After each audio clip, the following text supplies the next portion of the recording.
भर्तृहरि वैराग्य शतक भाग 3। भर्तृहरि जी बुढ़ापे के दुख का वर्णन करते हुए कहते हैं, घई भोग की चाह गयो गौरव गुमान सब, मित्र गए सुरलोक अकेले रहे आप अब, उठत सो लकड़ी टेक तिमिर आखिन में छायो, शब्द सुनत नहीं कान वचन बोलत बहकायो, यह दशा वृद्ध तन की तऊ चकित होत मरिबो सुनत, लखु विचित्र गति जगत की दुखों को सुख सोलुनत। राजा भर्तृहरि जी कहते हैं, शरीर बिल्कुल बूढ़ा हो गया है और भोग की चाहना मंद हो गई, इंद्रियां एकदम शिथिल हो गई हैं, समाज में गौरव नहीं रहा, समाज में मर्यादा नहीं रहा। जवानी में आदमी काम धंधा करता है तो गर्माहट रहती है, लोगों से संपर्क रहता है और लोग पूछते भी हैं। बुढ़ापा में कोई भी नहीं पूछता। मित्र गए सुरलोक अकेले रहे आप अब, जो हमारे मित्र थे, हमारे दुख सुख के साथी थे, लंगोटिया यार थे, वे भी मर गए। पुराने परिचितों में कोई रहा नहीं, अब केवल मैं अकेला रह गया हूं। अब मेरी बातों को कोई सुनने वाला नहीं। उठत सो लकड़ी टेक तिमिर आखिन में छायो, लकड़ी टेक कर उठता हूं, सीधे बैठ नहीं पाता हूं, उठने पर आंखों में अंधियारी छा जाती है। शब्द सुनत नहीं कान वचन बोलत बहकायो, अब हमारे कान शब्द नहीं सुनते। नाती पोतों से पूछता हूं तो वे बहका देते हैं कि बाबा यह बात नहीं है, बाबा आप नहीं समझते हो। यह दशा वृद्ध तन की तऊ चकित होत मरिबो सुनत, शरीर की यह दशा हो गई, इतनी जर्जरता है, इतना कमजोर है, तो भी मरने का नाम सुनकर भयभीत हो जाता है, चकित हो जाता है। जगत की विचित्र गति है। यह मूढ़ मनुष्य दुख को सुख मानता है।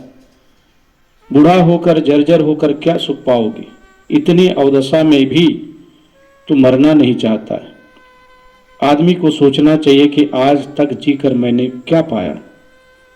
केवल अभाव, असंतोष, राग, चिंता, उद्वेग ही तो पाया, और जियो तो यही सब मिलेगा।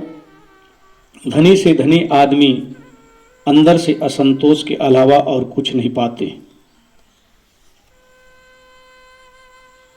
एक बार सभा में जाने का अवसर पड़ा, जो उद्योगपतियों की थी, अमीरों की थी। किसी के चेहरे पर रौनक नहीं थी। आदमी जब तक जीता है, अभाव, असंतोष, पीड़ा, टीस यही उसके चित्त में रहते हैं। अगर वह ज्ञानवान हैं, भक्तिवान हैं, वैराग्यवान हैं, साधना संपन्न हैं, तो निश्चित है वह दुखों से मुक्त होता है। तब उसको जीना मरना बराबर लगता है, क्योंकि जो मरना था उसे तो मरना है, जीने की इच्छा वहां समाप्त हो जाती है। वहां ना मरने की इच्छा और ना जीने की इच्छा, मुक्त रूप, कृतार्थता। इसका अर्थ ही होता है जब कुछ करना बाकी ना हो, कुछ पाना बाकी ना हो, जीने और मरने की इच्छा ना हो, तब कृतार्थता है। किसी प्रकार के मन में इच्छा नहीं, भोगों को भोग लिया, जिसको देखना था देख लिया, जानना था जान लिया। फिर कहते हैं राजा भर्तृहरि, बिन उद्यम बिन पाप पवन सरपन को दिन हो, तैसे ही सब ठौर घास पशुवन को किन्हो, जिनके निर्मल बुद्धि तरन भव सागर समृथ, तिनकी दुबर वृत्ति हरन गुण ज्ञान ग्रंथ गथ, विधि अविधि करी तय अति अधिक आते नर पर घर फिरत, निस दिवस पचत तन मन नचत लचत रचत उर्झत गिरत। भर्तृहरि जी विधाता को धिक्कारते हैं। और कहते हैं कि मेरी भूलों को मैं बता रहा हूं, मैं तुम्हारी भूलों को बता रहा हूं। हे विधाता, तूने भयंकर गलती की है, बहुत बड़ी गलती की है। तूने गलती तो बहुत की है, लेकिन खास गलती मैं कहता हूं, बिन उद्यम बिन पाप पवन सरपन को दिन हो। तूने बिना परिश्रम के, उद्यम के, बिना पाप के ही पवन आहार सांपों को दिया। लोगों में यह भ्रम धारणा पूरा काल से है कि यह भर्तृहरि जी के मन में भी था, या काव्य रस में पढ़कर ऐसा कह दिया हो। लोगों में यह धारणा है कि सांप हवा पीकर जीते हैं, वे बिल के ऊपर निकल जाते हैं, मुख को फैला देते हैं, जिससे हवा पेट में चली जाती है, बस हो गया उनका भोजन। लेकिन यह बिल्कुल भ्रम है।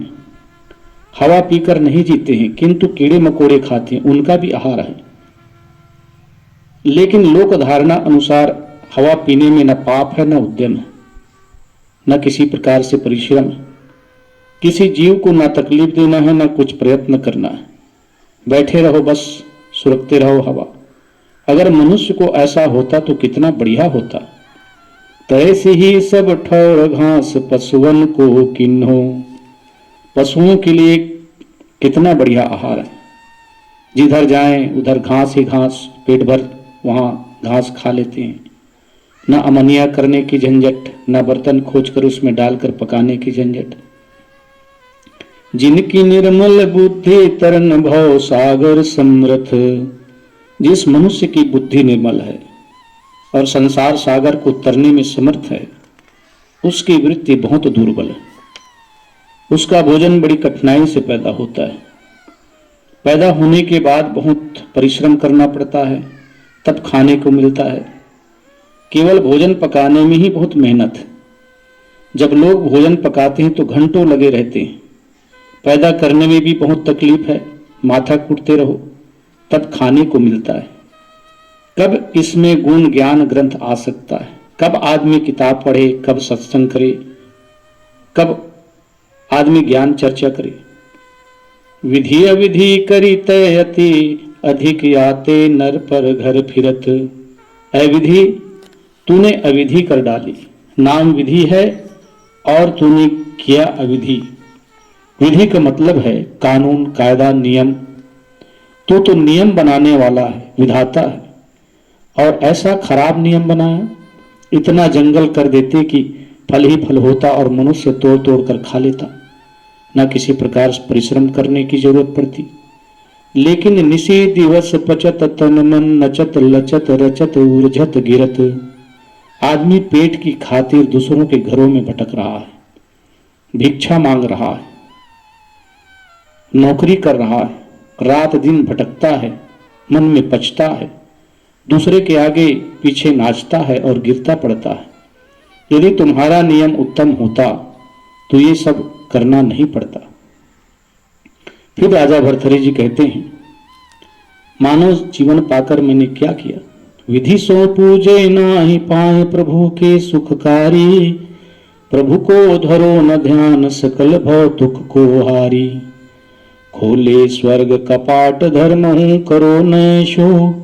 कामिनी कूच के संग रंग भर रहो न तैसो।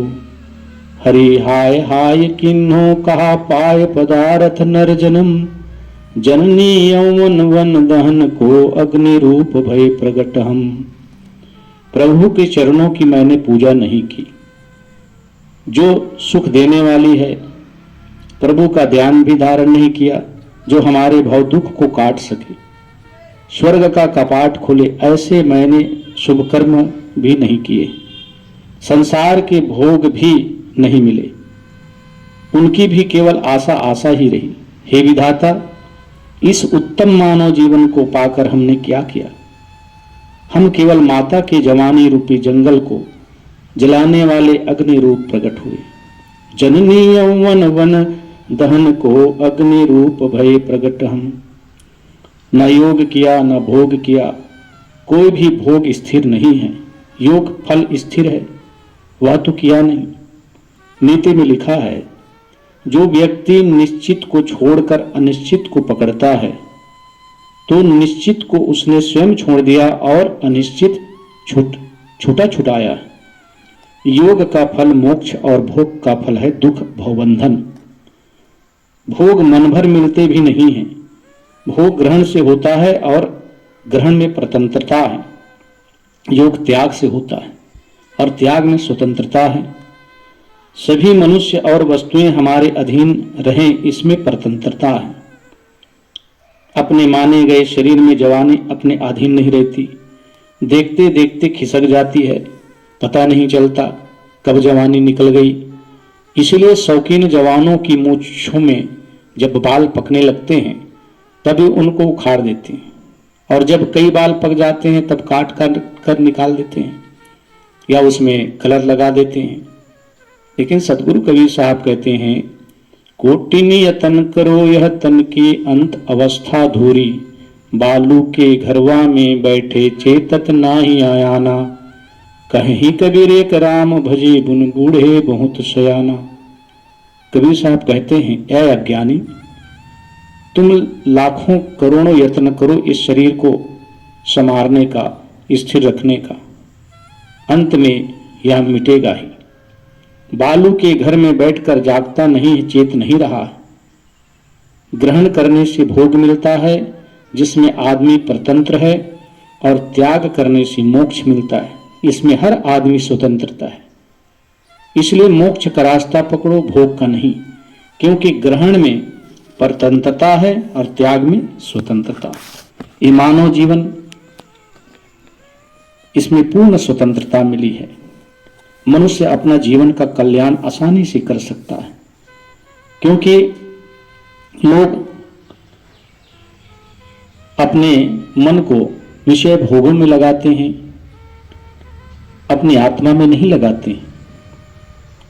जिस उद्देश्य के लिए जीवन मिला उस उद्देश्य को करते नहीं, और जिसको नहीं करना चाहिए वही मनुष्य करता है और जीवन भर दुख और तकलीफ पाता है। तो इस प्रकार भर्तृहरि जी इन के विषय में समझाते हुए कहते हैं,